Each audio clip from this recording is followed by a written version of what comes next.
is Coelenterata, and then phylum Ctenophora. 3 phylums we have studied in detail. Now, 4th phylum, which is phylum Platyhelminthes. We all know क्यों इसका नाम, ये phylum का नाम Platyhelminthes है, because platy means flat, helminthes means worms. So animals जो included under this phylum are specifically worms. Okay. So ये phylum में जो animals आएंगे they are worms, क्योंकि helminthes means worms and platy means flat. तो इसमें आएंगे फ्लैट वर्म्स. अब इनको फ्लैट वर्म्स क्यों बोलते हैं? Why they are called as flatworm? So they have got dorsoventrally flattened body. मतलब डॉर्सोवेंट्रल मतलब ऐसा, ये पार्ट देखो, ये अगर ऐसा मैं बोल रही हूँ, this part is ventral and this part is dorsal. जो हमारा सामने का पार्ट है that is ventral and our back part is dorsal. Okay, and side को लैटरल बोलते हैं. तो सपोज फॉर एग्जांपल दिस, ये फ्रंट पार्ट है, फ्रंट पार्ट को बोलते हैं वेंट्रल. ओके,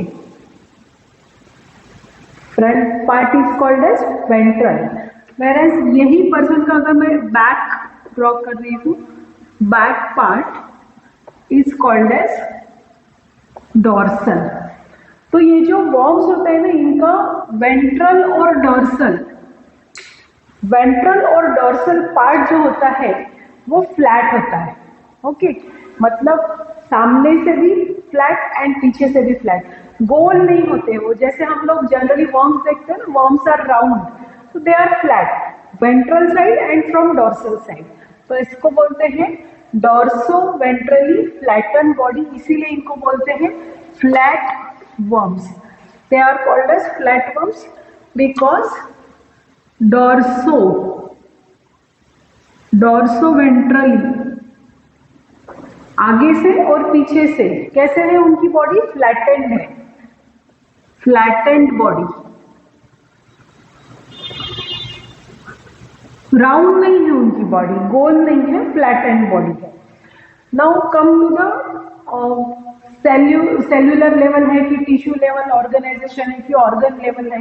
तो अभी हम लोग पहले जो हमने 3 देखे फाइलम्स, इसमें सबसे पहला फाइलम पोरीफेरा था, उसमें there was cellular level of organization, right.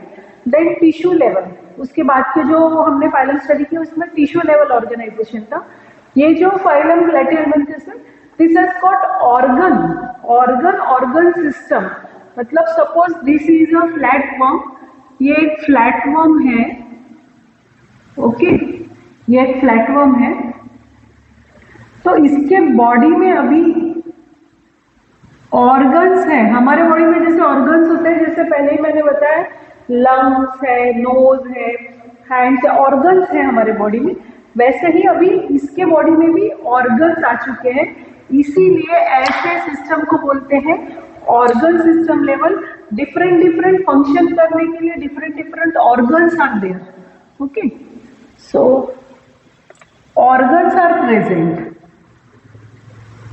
इसीलिए इसको बोलते हैं डिफरेंट ऑर्गन्स आर प्रेजेंट, इसीलिए बोलते हैं organ system level of organization. ये प्लेटफॉर्म की बॉडी में क्या है? ऑर्गन सिस्टम है, क्योंकि एक एक फंक्शन करने के लिए एक एक ऑर्गन है.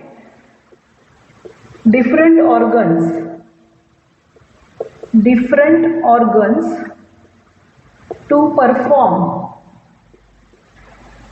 different functions. ओके, फंक्शंस मतलब काम, अलग अलग काम करने के लिए अलग अलग ऑर्गन्स है. जैसे हमारे बॉडी में मैंने बताया, लंग्स रेस्पिरेशन के लिए, हमारा जो स्टमक है that is for digestion, and many more जो ब्रेन है वो इंटरप्रेट करता है. Then eyes for sight. हमारे बॉडी में अलग अलग ऑर्गन्स है, राइट. वैसे इसके बॉडी में भी there are different organs to perform different functions. Although ये जो एनिमल है बहुत छोटा है, तो हमारे बॉडी में जैसे बहुत सारे ऑर्गन्स है, वैसे इसके बॉडी में बहुत सारे ऑर्गन्स नहीं रहेंगे, कम ऑर्गन्स रहेंगे, बट ऑर्गन सिस्टम आ गया है. नाउ सिमेट्री, अगर सपोज दिस इज अ हम लोग प्लेनेरिया का एग्जांपल लेते हैं। प्लेनेरिया नाम का जो एनिमल है और ऑर्गेनिज्म है, it comes under this phylum, phylum Platyhelminthes का एक एग्जांपल है। प्लेनेरिया नाम का एनिमल होता है, आप लोगों ने लोअर स्टैंडर्ड में पढ़ा होगा, उसमें रीजनरेशन होता है, हमको पता है। तो ये जो एनिमल है, इसको हम लोग ऐसे अगर कट करते हैं ये प्लेन में, तो 2 इक्वल हाफ्स हो सकते हैं, राइट। एंड अगर हम इसको ऐसे कट करेंगे तो 2 इक्वल हाफ्स नहीं होंगे। तो that is why only in one plane we can cut this animal in 2 equal halves only in one plane. That is why ऐसे सिमेट्री को बोलते हैं bilateral symmetry. How was the symmetry? Bilateral symmetry. Bilateral symmetry है कौन से organisms में? Phylum Platyhelminthes के सारे जितने भी एनिमल्स हैं उनमें क्या कौन सी सिमेट्री होती है? बायलैटरल सिमेट्री होती है। Now come to the layers. अभी यहाँ पे थोड़ा एक्सेप्शनल केस है। यहाँ पे दिस एनिमल इज, ये प्रेजेंट है, देखो 3 लेयर्स हम लोग एम्ब्रियो देख रहे हैं। थोड़ा रिकॉल करो, suppose this is endoderm, okay, then अभी this is mesoderm, right, and this one more layer is there, and this is embryo, we are talking about embryo, and this outer is ectoderm, okay। now कितनी layer दिख रही है तुमको? Endoderm, mesoderm and ectoderm. But हमने अभी तक देखा mesoderm जो होती है वो 2 पार्ट्स में डिवाइडेड होती है, और मेसोडर्म, 2 मेसोडर्म के बीच में खाली जगह होती है, कैविटी होती है। In this case mesoderm 2 layers में डिवाइडेड नहीं है, ओनली 3 लेयर्स आर देयर। तो इसको हम क्या बोलेंगे? 1 2 3। तो ऑब्वियसली हम क्या बोलेंगे? ट्रिप्लोब्लास्टिक बोलेंगे, राइट। लेकिन हमने देखा है कि जितने भी ट्रिप्लोब्लास्टिक एनिमल्स होते हैं वो क्या होते हैं? सीलोमेट्स होते हैं, कैविटी होती है उनके बॉडी में, यहाँ पे खाली जगह होती है। बट एक्सेप्शनल केस याद रखना है क्योंकि इसके बाद से थोड़ा सा अभी ट्रेंड चेंज होने वाला है। तो यहाँ पे this animal is also triploblastic but acoelomate, खाली जगह नहीं है। ये जो मेसोडर्म के हमने देखे थे ना अभी, इसके पहले रिकॉल करो, मेसोडर्म की 2 लेयर्स देखी थी, उसके बीच में जो गैप थी उसको कैविटी बोला था हमने। Suppose this is mesoderm, internal mesoderm, this is outer mesoderm, ये मेसोडर्म है, ये मेसोडर्म है, और ये एंडोडर्म। तो ये जो खाली जगह है इसको हमने कैविटी बोला था, राइट। कैविटी या फिर सीलम बोला था। Now in this animal although there are 3 layers, 3 layers है मतलब क्या है? ट्रिप्लोब्लास्टिक है, but there is no cavity. हमने जनरली देखा जो ट्रिप्लोब्लास्टिक होते हैं उनकी बॉडी में कैविटी होती है, right. But in this organism embryo में although there are 3 layers, it is triploblastic, it is acoelomate. ये याद रखना है, एक्सेप्शनल केस है। Acoelomate, no cavity, okay, acoelomate, there is no empty space here. Acoelomate even though it is diploblastic. Diploblastic में होता है, जितने भी डिप्लोब्लास्टिक है वो असीलोमेट होते हैं, ट्रिप्लोब्लास्टिक सीलोमेट्स होते हैं, right. But exceptional case Platyhelminthes के लिए याद रखना है कि even though it is triploblastic, it is acoelomate, क्योंकि यहाँ पे there is no cavity, okay। now next, तो वही सेम फीचर्स हम देख रहे हैं सारे एनिमल्स के लिए। now next, अभी तक हमने देखा कि they are called as flatworms, then there is organ system level, then bilateral symmetry है, 2 पार्ट्स हो सकते हैं, लेकिन only in one plane, then triploblastic मतलब 3 layers in embryo, although triploblastic but कैसा है? असीलोमेट है। Now come to the next point. ये जो एनिमल्स हैं, suppose this is a flatworm, इनके बॉडी के ऊपर स्पेशल ये ऑर्गन्स हैं जिनको बोलते हैं सक्कर्स या फिर hooks, okay. They have got special organs called as suckers and hooks. तो हुक से क्या करेंगे? वो अटैच होंगे होस्ट के बॉडी से। ये जितने भी वर्म्स होते हैं ना, worms, Platyhelminthes, Aschelminthes, they are all parasite. मतलब वो क्या करेंगे, होस्ट के बॉडी के ऊपर जिंदा रहेंगे, होस्ट को अटैक करेंगे एंड दे विल सक blood from the host body. Mostly blood सक करते हैं। तो सपोज ये हमारे बॉडी में गए वर्म्स, तो ये क्या करेंगे, हमारा ब्लड सक करेंगे। Okay, so suckers are there to suck the blood और एनीथिंग। न्यूट्रिशन सक करते हैं, कोई भी चीजें सक करके लेते हैं। तो there is special organ called suckers और special organ called hooks. Hook से ये अटैच होते हैं हमारे बॉडी से, राइट। नाउ कुछ एनिमल्स ऐसे होते हैं जो जिनमें सकर्स और हुक्स नहीं है, तो ये डायरेक्टली बॉडी सरफेस से ही न्यूट्रिशन को एब्जॉर्ब कर लेते हैं। ठीक है, सकर्स और हुक्स का काम क्या है, एब्जॉर्ब न्यूट्रिशन। ठीक है, न्यूट्रिशन का एब्जॉर्ब करना। बट कुछ वर्म्स में सकर्स एंड हुक्स नहीं है, तो ये जो बॉडी की सरफेस है इनकी, इसके थ्रू ही एब्जॉर्ब कर लेते हैं चीजों को, न्यूट्रिशन को। ठीक है, दूसरे से चीजें ले लेते हैं, न्यूट्रिशन ले लेते हैं, दूसरे मतलब होस्ट से, दूसरे एनिमल से। ये ऑलवेज, ये जो एनिमल्स है दूसरे एनिमल के बॉडी के अंदर रहेंगे या फिर बॉडी के ऊपर रहेंगे। They are also called as parasites. ये पैरासाइट्स होते हैं, parasites. And what are parasites? Parasites are those animals which live on host body या फिर in host body।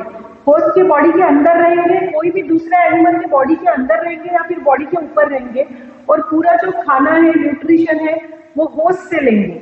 तो सपोज ये एक प्लेटफॉर्म है और ये हमारे बॉडी में एंटर होता है, तो ये हमारे बॉडी से न्यूट्रिशन लेगा, खुद नहीं बनाएगा या फिर खुद कहीं से लाएगा नहीं। This will take nutrition from our body. तो हम क्या हो गए, होस्ट हो गए। तो सकर्स एंड हुक्स किसके लिए है, एब्जॉर्ब न्यूट्रिशन, एब्जॉर्ब करने के लिए। और जिनके पास नहीं है सकर्स और हुक्स, वो डायरेक्ट अपने बॉडी सरफेस से ही खींच लेते हैं न्यूट्रिशन को होस्ट के बॉडी में से। Okay, so suckers and hooks याद रखना, ये स्पेशल ऑर्गन है इनके पास। Now one more special organ is there in their body. Suppose this is planaria का ही फिर से एग्जांपल लेते हैं। तो इसके बॉडी में एक कुछ स्पेशल सेल्स है which are called as flame cells. Now what are these flame cells? Flame cells in short, जैसे हमारे बॉडी में किडनी होती है ना, बस सेम इसकी किडनी है। बस हमारे बॉडी में जो किडनी है वो एडवांस है, और इसके बॉडी में जो किडनी है ये थोड़ा सी सिंपल है। Okay, and that simple kidney is called as flame cells. Kidney भी बोल सकते हो आप, बट एडवांस नहीं है, फ्लेम सेल्स। तो इनका काम क्या है, ये फ्लेम सेल्स का काम क्या है, पहला तो एक्सक्रीशन, ये वर्ड आपने सुना होगा। एक्सक्रीशन मतलब बॉडी में जितना भी वेस्ट जमा हुआ है वो थ्रो आउट करना, वो बाहर फेंक देना। ठीक है, हमारी बॉडी है, हमारे बॉडी में बहुत सारी रिएक्शंस हो रही है, बहुत सारा काम हो रहा है, फूड ब्रेक हो रहा है, एनर्जी मिल रही है हमको, हम खाना खा रहे हैं, तो वेस्ट तो जमा होगा ही ना। तो that waste should be thrown out. Specially nitrogenous waste की बात कर रही हूँ मैं। तो दैट वेस्ट कौन थ्रो करेगा, फ्लेम सेल्स। तो फ्लेम सेल्स पहला काम करते हैं एक्सक्रीशन, मतलब थ्रो वेस्ट। ये एक स्पेशल टाइप का वेस्ट होता है, नाइट्रोजनस वेस्ट, वो हम देखेंगे बाद में। एंड सेकेंड थिंग ये फ्लेम सेल्स करते हैं ऑस्मो रेगुलेशन। ऑस्मो रेगुलेशन का मतलब होता है, ऑस्मो का मतलब होता है वाटर और रेगुलेशन का मतलब होता है बैलेंस। तो कितना पानी बॉडी में रहना चाहिए और कितना पानी बॉडी से बाहर जाना चाहिए, वो कौन डिसाइड करता है, फ्लेम सेल्स। ऑस्मो रेगुलेशन मतलब वाटर का बैलेंस। तो बॉडी में वाटर का बैलेंस मेंटेन रखते हैं फ्लेम सेल्स। फॉर एग्जांपल, हमारा एग्जांपल ले लो, हमारे बॉडी में जैसे यूरिन फॉर्म होती है, यूरिन के थ्रू वाटर बाहर जाता है। ओके, सपोज एक नॉर्मल पर्सन को हम देखते हैं तो पूरे दिन भर में 1 litre urine, 1.5 litre urine we can throw out. But आपको अगर बोला कि 100 लीटर्स ऑफ यूरिन आपके बॉडी में से चली गई, ऐसा कभी सुना है क्या, 100 लीटर्स? नहीं। वाई, क्यों नहीं?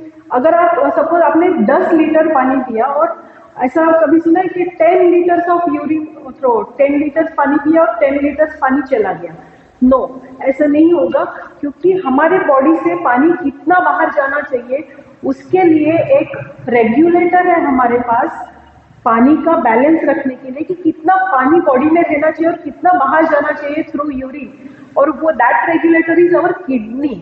तो किडनी जो है ना वो रेगुलेट करती है कि how much water we need और how much water we don't need, कितना पानी बाहर फेंकना है और कितना पानी अंदर रखना है वो किडनी डिसाइड करेगी। उसको बोलते हैं ऑस्मो रेगुलेशन। ऑस्मो रेगुलेशन, तो हमारे बॉडी में ऑस्मो रेगुलेशन कौन करता है? किडनी। बट ये छोटा सा एनिमल है, इसके पास किडनी नहीं है, तो इसके पास ऑस्मो रेगुलेशन करने के लिए क्या है? फ्लेम सेल्स है। ये ऑस्मो रेगुलेशन तो करते हैं, वाटर का बैलेंस रखते हैं, अगर ज्यादा पानी है तो बॉडी के बाहर फेंक देते हैं, और पानी के साथ साथ क्या फेंक देते हैं? वेस्ट। पानी के साथ along with water this flame cells throw out waste also. तो दो फंक्शन है फ्लेम सेल्स के, जो इसकी हम किडनी भी बोल सकते हैं उसको। कौन से? एक्सक्रीशन मतलब वेस्ट को थ्रो करना, और दूसरा है ऑस्मो रेगुलेशन मतलब वाटर का बैलेंस रखना। जो पानी ये बाहर फेंकते हैं ये सेल्स बॉडी से बाहर, उसी में वेस्ट को भी थ्रो कर देते हैं। So flame cells are the special features. Flame cells ये बहुत इंपॉर्टेंट, इसलिए नीट में बहुत बार पूछा गया है। Excretion and osmoregulation in Platyhelminthes या फिर planaria is done by which cells? Flame cells. इनमें किडनी नहीं होती है, बहुत बड़ा ऑर्गेनिज्म नहीं है। Okay, now next feature of Platyhelminthes, sexes not separate. Suppose this is a flatworm, sexes not separate, female और मेल सेपरेट नहीं है, यहीं पे हमारा फीमेल गैमेट बनेगा, यहीं पे हमारा मेल गैमेट बनेगा, and female and male gamete same worm की बॉडी में बन रहा है, तो सेक्सेस नॉट सेपरेट बोलते हैं इसको। और एक वर्ड है हर्मेफ्रोडाइट, राइट? हर्मेफ्रोडाइट, तो sexes not separate. Now development, अगर मेल गैमेट बन गया, फीमेल गैमेट बन गया, सेक्सुअल रिप्रोडक्शन हो रहा है, अभी फ्यूजन होगा mail gamete and female gamete का। कहाँ होगा? बॉडी के अंदर ही होगा। Mail gamete and female gamete का फ्यूजन बॉडी के अंदर ही होगा, तो इसको हम बोलते हैं फर्टिलाइजेशन। How is fertilisation? अंदर हो रहा है कि बाहर हो रहा है? अंदर हो रहा है ना, तो इंटरनल फर्टिलाइजेशन कहाँ हो रहा है? बॉडी के अंदर हो रहा है। Fusion of male gamete and female gamete is inside the body, that is why it is called as fertilization and internal. And lastly development, development indirect है कि direct है ये directly नहीं बताया, but suppose this is a larva, और larva से बहुत सारी स्टेजेस,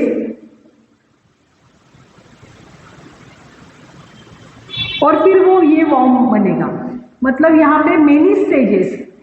लार्वा जो है उसमें बहुत सारे चेंजेस होंगे, बहुत सारे चेंजेस होंगे, many stages. Larva will undergo many stages.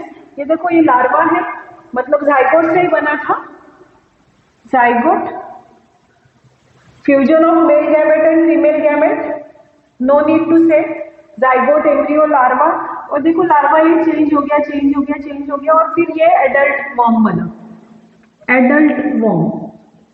तो this type of development is actually we can called is indirect. हमने देखा है कि लार्वा से फॉर्म डिफरेंट है, बट स्पेसिफिक दिया नहीं है प्लैटीहेल्मिन्थेस में। इसमें दिया है कि लार्वा जो है it undergoes many stages to become adult. तो लार्वा, बहुत सारे लार्वा में चेंजेस हो रहे हैं, तो हम इन शॉर्ट इसको बोल सकते हैं कि डेवलपमेंट इनडायरेक्ट है, ठीक है, क्योंकि इसमें बहुत सारे चेंजेस हुए हैं ना, फिर एडल्ट बना। तो डेवलपमेंट इज इनडायरेक्ट, डायरेक्ट नहीं है, एकदम लार्वा जैसा ही एडल्ट नहीं है। ओके, एंड जैसे हमने पहले देखा था, इसमें जो प्लेनेरिया जो है, प्लेनेरिया नाम का जो ऑर्गेनिज्म है, it has high capacity of regeneration. Lower classes में पढ़ा है, जैसे ये प्लेनेरिया है, suppose this is the planaria, तो इसमें अगर इसमें अपने आप it will have a cut, ठीक है, कट हो जाएगा, इसके बॉडी के दो पार्ट्स हो जाएंगे, part 1 and part 2। Now this part 1, ये जो पार्ट 1 है, this will develop into new planaria, new and this part 2 इस ये जो है इसका एंटेरियर पार्ट है, देखो एंटेरियर पार्ट है, पोस्टेरियर पार्ट बन गया फिर से, और इसका पोस्टेरियर पार्ट है तो ऊपर का पार्ट नहीं है ना, इसका ऊपर का पार्ट नहीं था तो ऊपर का पार्ट बन जाएगा, तो this will develop into new planaria. ये जो प्रोसेस है इसको बोलते हैं रीजनरेशन, रीजनरेशन। सो आधा पार्ट है, इससे फुल पार्ट बन गया, ये आधा पार्ट है, इससे फुल पार्ट बन गया, this process is called as regeneration. And phylum Platyhelminthes के example, one of the example is planaria जो हमने अभी देखा, देन टेनिया जिसको बोलते हैं टेप वर्म, एंड पैसियोला जिसको बोलते हैं liver fluke. These are the examples, 3 examples याद रखने आपको, फाइलम प्लैटिहेल्मिन्थेस के, Planaria, then Taenia which is called as tapeworm, and Passiola which is called as liver flu. So again I will repeat a few features of phylum Platyhelminthes one by one. Why they are called as flatworms? Because their body is dorsoventrally flattened. उनकी body जो है वो flat है, round नहीं है। हम यहाँ पे again I am taking the example of planaria, planaria का एग्जांपल लेते हैं, तो their body is flat dorsoventrally, that is why they are called as flatworms. Now इनके बॉडी में ऑर्गन्स आ गए हैं, ऑर्गन सिस्टम, 2-3 ऑर्गन्स तो हमने देखे ना, क्या देखा अभी मैं यहाँ पे ऐसे एग्जांपल करके बता रही हूँ, इसमें नहीं होते, हुक्स और सकर्स देखे, राइट, हुक्स होते हैं, सकर्स होते हैं, then we have seen flame cells, right, flame cells, तो ये क्या है, ऑर्गन्स ही है ना, तो इसके बॉडी में कौन सा सिस्टम है, ऑर्गन सिस्टम है, right. Now bilateral symmetry already seen, in one plane we can cut this animal into 2 parts, तो बायलैटरल सिमेट्री है। देन ट्रिप्लोब्लास्टिक है, ट्रिप्लोब्लास्टिक मतलब एम्ब्रियो में कितनी लेयर्स है, 3 लेयर्स है, endoderm, mesoderm and ectoderm, but there is no cavity, खाली जगह कहीं नहीं है, that is why it is acoelomate. A means no, coelo means cavity, no cavity, okay. Then hooks and suckers है, वो हमने पहले ही देखा है। सो ऑर्गन सिस्टम, ऑर्गन्स है, बायलैटरल सिमेट्री है, ट्रिप्लोब्लास्टिक एनिमल है, बट असिलोमेट एक्सेप्शनल केस याद रखना, अदरवाइज जितने भी असिलोमेट होते हैं they are diploblastic, but this is exceptional case. Hooks and suckers are present.